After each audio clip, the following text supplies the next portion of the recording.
Deuxième question, on a maintenant une inéquation quotient à résoudre. Alors tout d'abord, on doit regarder l'ensemble de définitions. Ici, on voit que 7 ne fait pas partie de l'ensemble de définitions. On va essayer d'expliquer pourquoi. Donc la réponse se situe dans ce quotient, puisque moins x plus 7, ici, est le dénominateur. Et ce dénominateur doit toujours être différent de 0.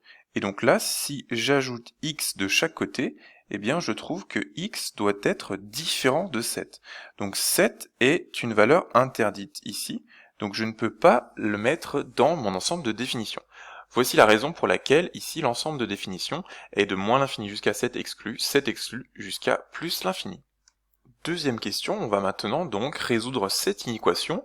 On va regarder le signe de la première expression au niveau du numérateur, 4x plus 8, et on va regarder le signe du dénominateur, donc moins x plus 7.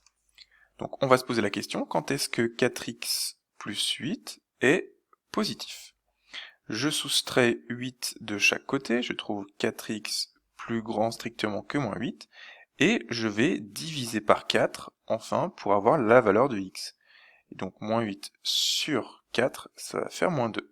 Je trouve x est strictement supérieur à moins 2. Donc cette expression est strictement positive lorsque x est strictement plus grand que moins 2. On passe à moins x plus 7. Donc on se pose la question, quand est-ce que moins x plus 7 est positif ? En ajoutant x de chaque côté, on trouve que cette expression est positive lorsque x est inférieur à 7. On peut l'écrire dans l'autre sens, ici, x doit être strictement plus petit que 7. Voici le tableau de signes vide, et comme tout à l'heure, on va regarder ce qu'on a fait précédemment pour pouvoir remplir notre tableau.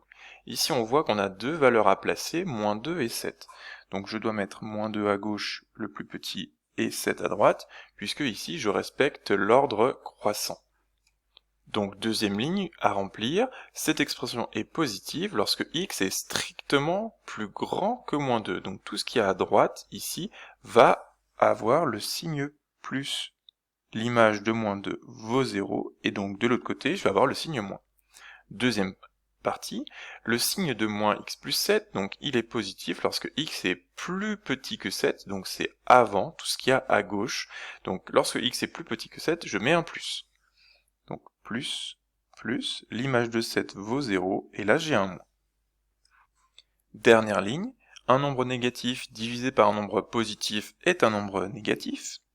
0 divisé par quelque chose vaut 0. Un nombre positif divisé par un nombre positif est un nombre positif.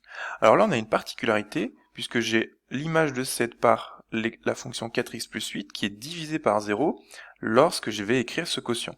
Donc là, pour éviter la division par 0, je vais indiquer par une double barre que 7 est la valeur interdite, et donc cette double barre signifie que l'image de 7 par cette fonction, donc ce quotient, n'existe pas.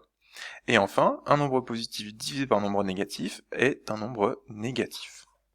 Pour terminer, je dois trouver l'ensemble de solutions, c'est-à-dire quand est-ce que ce quotient est de signe négatif.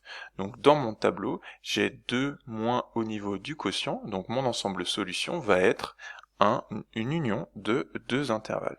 Donc c'est-à-dire S égale donc 2 moins l'infini à moins 2, puisque ici j'ai la partie gauche, l'image de moins 2 est égale à 0, donc moins 2 fait partie de mon ensemble de solutions, union, attention 7, valeur interdite, ne fait pas partie de l'ensemble solution, jusqu'à plus l'infini.